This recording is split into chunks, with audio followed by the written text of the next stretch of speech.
Gender inequality doesn't make sense on any level. By marginalizing the rights of women, we deny ourselves the opportunity to lift millions of men, women, and children out of poverty, not to mention the chance of a just and fair world. From birth, girls and boys, women and men are expected by society to play certain roles and behave in certain ways based on traditions, religion, and other beliefs. These behaviors are learned and shape the gender norms in a society. Unfortunately, in many countries, gender norms create disadvantages for women.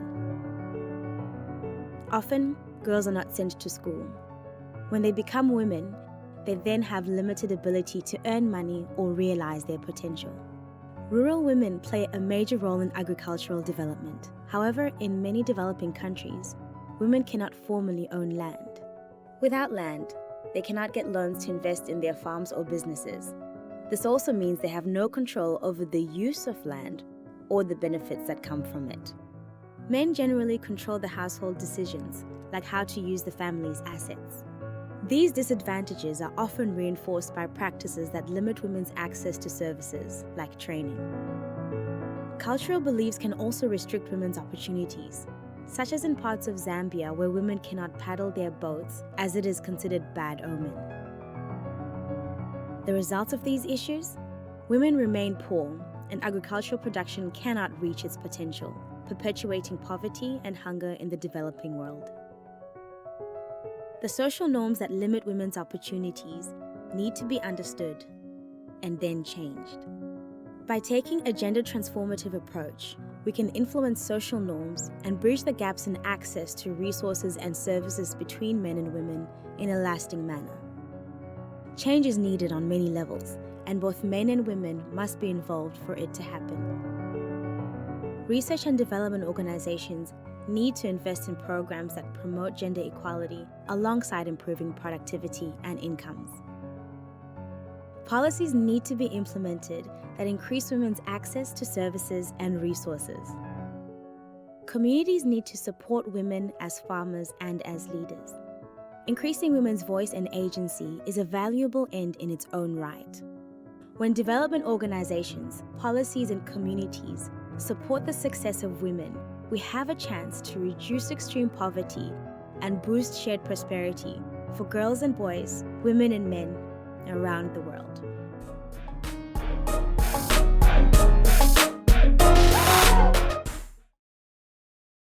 Well, what I think about gender inequality is that, it's just basically a discrimination of the other sexes and all that. But, when it comes to this point of feminism, sometimes I feel like, it's not really practical sometimes, because it might happen that, women, more especially that would promote feminism in a way such as that, they can do better jobs than men.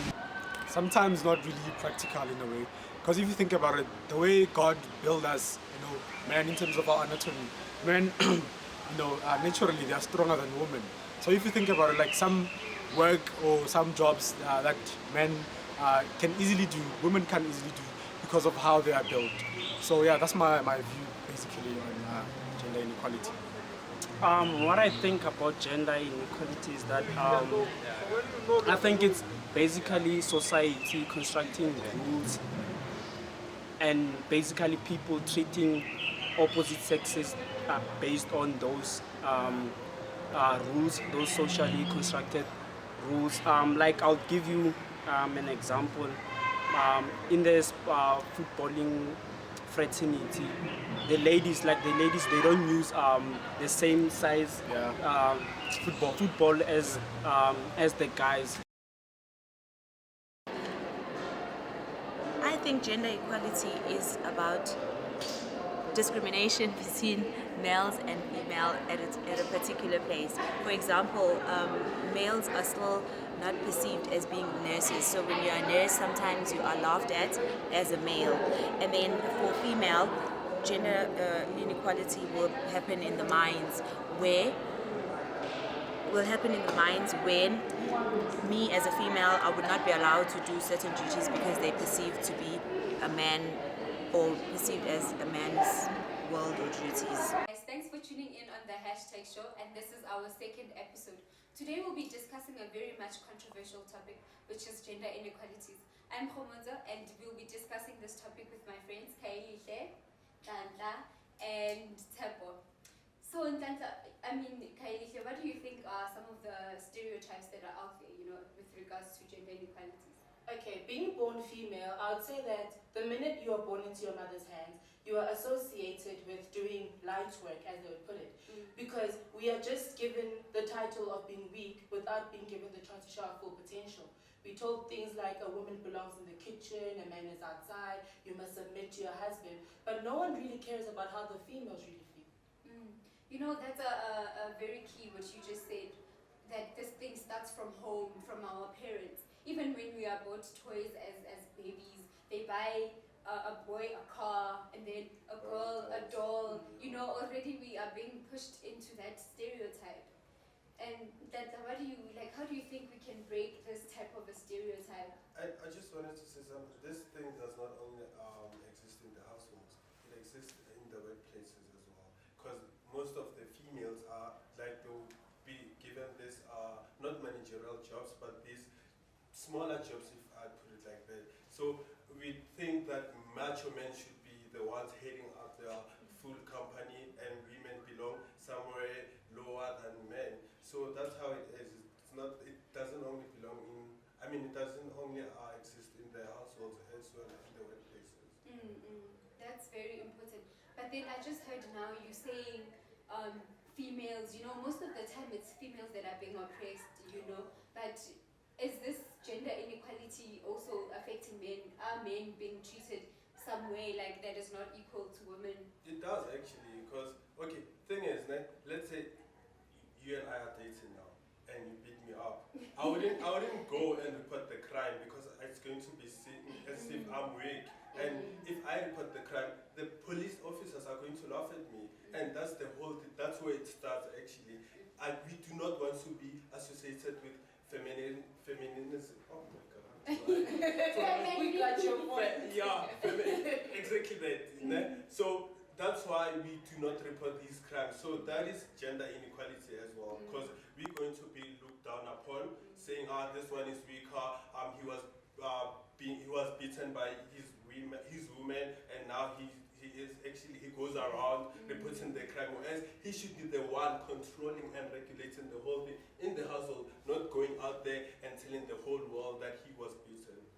That's true. And Tapo, do you share the same sentiments? Yeah, in some aspects I do. Just to comment on what the sister said, that they actually are groomed from a very young age. It's actually like that for us as well. We are taught that at home, men have to do manly job and women do manly things. And women do women things. And so in that perspective, we grow up with that mentality, and then we get to a certain age where now we're starting to understand these things. And now that's where it affects actually, I would say, the household. That's where now the differences now from that background are coming into together. And that's where differences come in, inequality is born. Then that's where we have actually discrimination, saying that women cannot be in certain positions because they belong somewhere. And men need to be at a certain step because that's where they belong. So that's something we really are trying to actually, even today, trying to break it down and to understand it. It goes a very long way, but it's true that it starts from a very young age. But are we ever going to get to a point where all genders are equal? I don't think so actually, because I remember this other time, my course, which I won't mention, it was being associated with females. That the word that I can't pronounce. Yeah. So yeah. So right now, wherever I go, people are like, "Are you doing that? Why though? Couldn't you have chosen a better career like engineering, medicine, those sorts of careers?" So right now, it even comes back to me. I'd be alone and think, why did I even choose this? Do I really like this? Isn't it too girly for me? So it's never gonna end, because even the people who are in this career are the ones who are pressing us down, telling us, no, you shouldn't be doing this. This is for girls. You should have chosen something better. We didn't know at that time. They claiming that they didn't know, but they still here. They still doing it. So I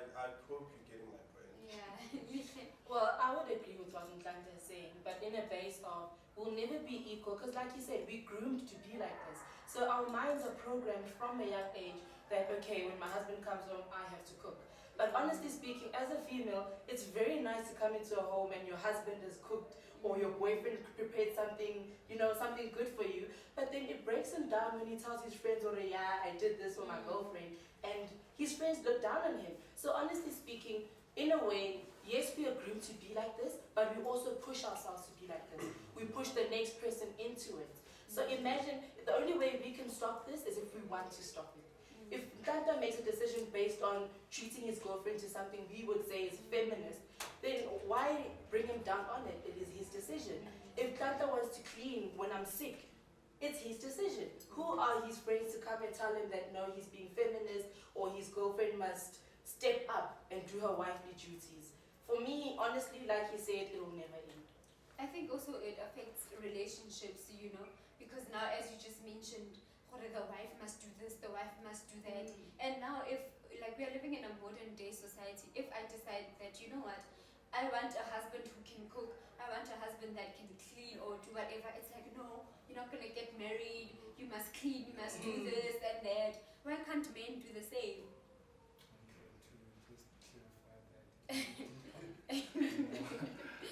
Some of us cook. What do your friends say about you cooking? What do they say about you cooking? They just say, no, dude, you can't do that. You should get a girl to cook for you. Thank you. That's what they say. Do you share the same sentiments? Yeah, I think that from my background, I grew up being taught that a man should be able to look after himself first. And by doing so, it means that you need to know how to clean at home, you need to know how to cook, how to clean the yard. So growing up with all those principles, till today, I'm still carrying on with them. And I believe that someday, if I do get married, that I will have to do the same as the woman is doing. Cleaning, cooking, so forth. So I don't think that this thing of saying, okay, you cannot cook because we're men. Yeah, things have changed. We're living in a very, very different world now than back in the days. If we can talk about history, we've seen what has happened. Our fathers were hard laborers because of circumstances that they were actually dealing with at that time. We are in a kind of like a very confined space, a modern space where we can actually be flexible to do anything. So it's an individual thing, and I believe that it takes one to actually know the principle where they stand with these things. But anyway, if people will be like, no, you know what, I don't want to cook, then it's something to do with them. It's an individual perspective.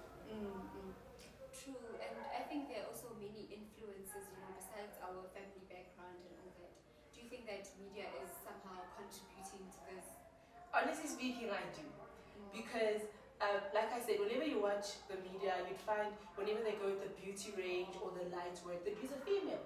They advertise a vacuum cleaner, a female uses it. So automatically when my brother would see that, he'd be like, I need to get my wife that. Why wouldn't he say, we need that as a household? It's always the wife.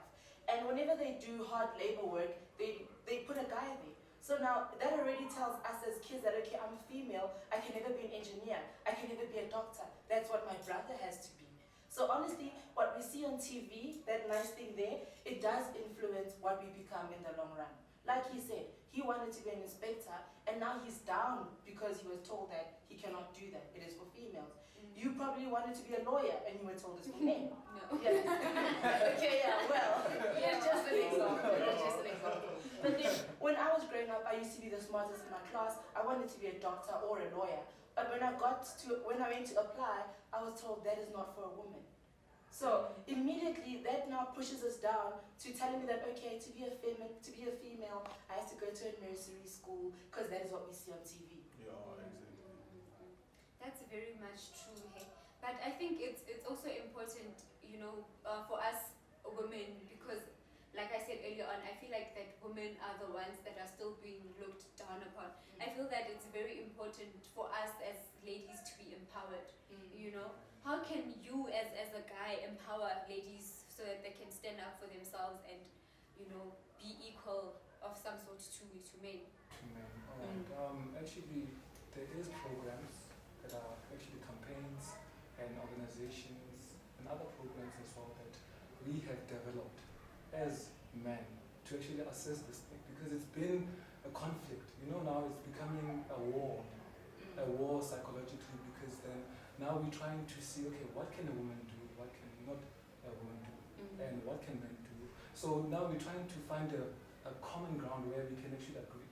Like, you know what, as females, you can do this, we can do this, and some of the things we can do together. Some need power. True. Some need power, some need mind, the calmness, the gentle, which are women. So, but I can't say that there's things for men completely and there's for women completely. Those are the things we can negotiate, and maybe in the long run, if we can just try and work it out using these organizations out there and campaigns, we can get to a place where we can say, okay, we can do this thing. Sorry, coming down to the inequalities, another thing that I would mention is that being a graduate, whenever I go looking for a job, you'll find that they specifically say we want a male or we want a female, or preference will go to a female, preference will go to a male. And when you look at the job description, it's fairly enough in something anyone can do. But now they're telling you that no, this will be done by a man. So they specifically want a female. Yes, they specifically want a male and a female. Like that. Thank you. I believe that we should now be compared to each other as human beings. Yeah. Advertise the post, let me and him apply. Then at the end of the day, if I get the job, I will know I got it because I deserve it. I won't, on merits, thank you. I won't know that I got it because I'm female. Because, yeah. But to add on that, I think also this gender inequality issue, like it's very much existing in the workplace. I think maybe the reason why they do that is that maybe you'll find in an office setup, there's like 15 females and then there's like 10 male. And then so they just want to bring that number up so that they can be an equal number of men and women. So at times you find that it's really not discrimination against women, but because of this thing of gender equality, they want to bring that, the number to be the same as men and women. And to actually, I'm gonna go back to what you just asked Lisa now about the media. Like, I think the media helps indirectly, although we haven't really thought of it. In our everyday life, men are not supposed to cry. But you see them crying all the time on TV. So doesn't the media help in a way? Because we've seen men crying on TV, but I've never seen my dad cry. Every time when I cry, they said no, Baba, but I see old men on TV crying. So I think in a way, although we don't know of it or we've never actually thought of it, it helps us indirectly because we see men crying all the time. And Nami, I'd be like, okay, I need to release my pain. I need to cry. Just because I'm a member, there's this saying, or something like that. So I need to release my pain as well. Just because I'm a man, it doesn't mean I'm immune to pain. I need to cry and release it. So I think it's not only the negative part. It has some positivity in it. Yeah, so at least we see men crying on TV. So I'd be like, okay, I want to be like him. I'm gonna cry as well. You see, that's how it is. But do you cry? Yeah, see you cry. You wouldn't. I would cry at home. Yeah. No, but seriously, on a serious note though, yes, you're saying it has a positive effect, but how many people look at it in that sense? Because till now, I mean, I know for a fact I've got lots of guy friends who would tell me that crying to them is a sign of weakness. But with females, we would see a guy crying as, oh my gosh, he's actually showing emotion. And it's cute, right? It's actually very cute. I mean, guys have this thing thinking that if I don't cry, she'll think I'm macho. It's and feminine. Thank you. Instead, when you cry, that's actually when you get the ladies, honestly speaking. Yeah. I know that, okay, he can cry, he has emotion, he's definitely going to love me. Yeah. So, it's just one of those things though. But yeah, you made a very valid point. Yeah. Just like I said, we've never actually paid attention to it. Yeah. But right now, just because I've raised it, I'm sure you guys are gonna. I promise to look into that. Yes. But society is also like a contributing factor. Just like you said now, you see a man crying on TV, and at home they still have that thing. No, don't watch that. They're showing men that are crying. They're still into that stereotypical mind. Like I'm still asking this question: how do we move away from gender inequality? How do we? Are we even gonna get to a point where it's equal?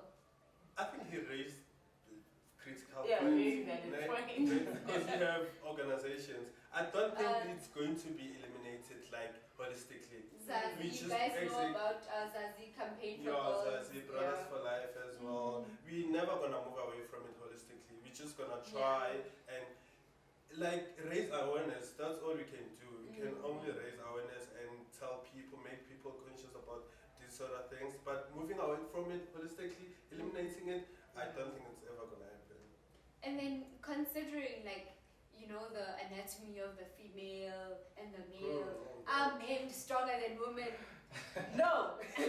Based on science, we are. Understand? I'm not a scientific person, but I know my biology, or well, they call it life sciences now.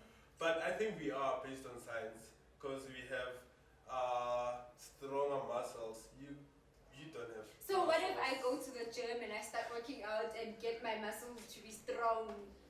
Will it mean that I'm gonna be as strong as you are? Let's say we go to the gym now, today, same day, same time. We gym every day, you and I. I'm going to accumulate muscles more than you, faster than you. So it means I'm more of a macho man. I'm not feminine. I'm like I can never be associated with feminism when I go to the gym. I want to try that. Honestly speaking, I want to try that because I don't. Okay, fine. Based on science, yes, you are stronger, but it's a mental thing. It brings us back to what we are taught to believe.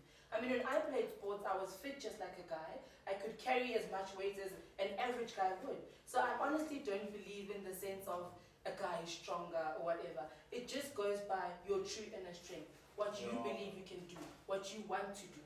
So trust me, you can go lift weights, and if I tell myself I can do it, I can do it. That's exactly. True, but guys, I can't run to save my life. I cannot, I'm just in jail. So you are a typical. I'm like. She's giving into the stereotype. But I can promise you, if I set my mind on something, you know what, I want to do this. If Ntanta as a guy, he can get 90s in his exams, so can I. You know, nothing is stopping us, please. But mentally, we are stronger. Yeah. They can be stronger physically, it's fine, but mentally, women are way stronger. I'm bringing forth another stereotype. In the world, you are though, like in terms of emotions and doing your day-to-day jobs and taking care of kids, you are actually the pillar of this world. We have that on record. Yes, I just said, you know. So that's what I'm saying. In terms, if you had to compare strength to you or strength to whatever you guys are doing, you'd actually take the bait. You'd actually take the whole accolades. A man said it. I said it. You heard it yourself. Only on the hashtag show. Do you guys have anything more to add? I would just add on the part of the media. You know what, media is a very diverse, actually, portal. It has opened a lot of dimensions to a lot of people. It has opened a lot of doors to how we think. And the equality and inequality that works there, it's quite complex. It's something that is still being studied today. Because then some programs can catch a certain aspect of a person and then twist it over to another direction. So media does play a positive role, but sometimes it doesn't. Because we need to understand that even, I always go back to the kids. The kids are where everything starts. If kids can just, I'm just saying, they can stop watching TV.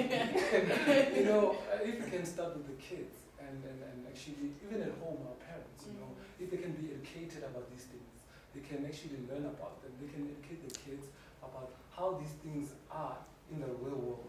So that when they get there, they know, okay, this is a woman and has the same qualities that I have, meaning strength, the agility to think, intact, you know what I mean? So I think that if we can only start there at the bottom and actually drill into their psychology that, you know what, my son or my daughter, this is how the world is, this is how women are treated, this is how men are treated. But then you can make a difference by actually inducing the positivity between the two. You understand? So if we can start there and then maybe generations from now, it might be solved. Who knows? Anything is possible. On that.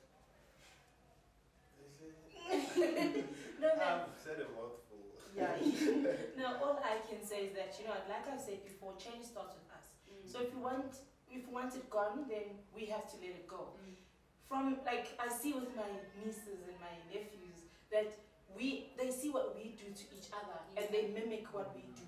So if we are more friendly to each other, if Ntlanta cooks for his girlfriend, high five. So that when my nephew does the same thing for his wife one day, he'll see nothing wrong. So it's up to us to show the future generation how to get it right. Since we were taught wrong, let's change how the next generation thinks. That's very much true. I think we also forgot to mention a very important point, that gender inequality can actually contribute to domestic violence. You'll find that men are feeling more power over women, and then they want to express that power by violence. I think the campaigns that we've already mentioned, like Zazi campaign for girls and Brothers for Life, such campaigns help in order for us to eliminate that situation where there's actually domestic violence. Like you said, it starts from a very young age. No one just starts beating up a woman. They must have seen it somewhere, whether at home or on TV. It started somewhere. So if there's anything happening to you that you don't like, stop it. And if you can get help, try and do so, just to be on the safe side. And the same goes for men as well. If you are being abused by a woman, go to the police station. And go to Brothers for Life or any other campaigns that are of that sort. And if they laugh at you, if the police people laugh at you, report them.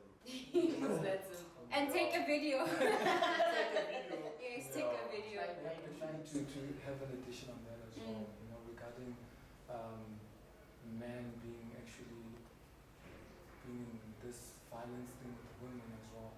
It's really, really a serious thing. It's a usually huge it might problem. seem as if it's just a light thing, like men, since we discussed that they have strength and all that they can take care of themselves in the department.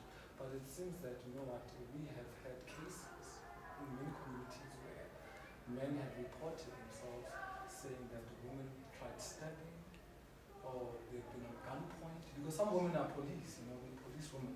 So they work that heavy duty work. So they're overpowered. And some instances, some guys have been actually emotionally being abused as well. So that is something else as well that we need to consider. So it's really very important that we discuss these things and in communities as well.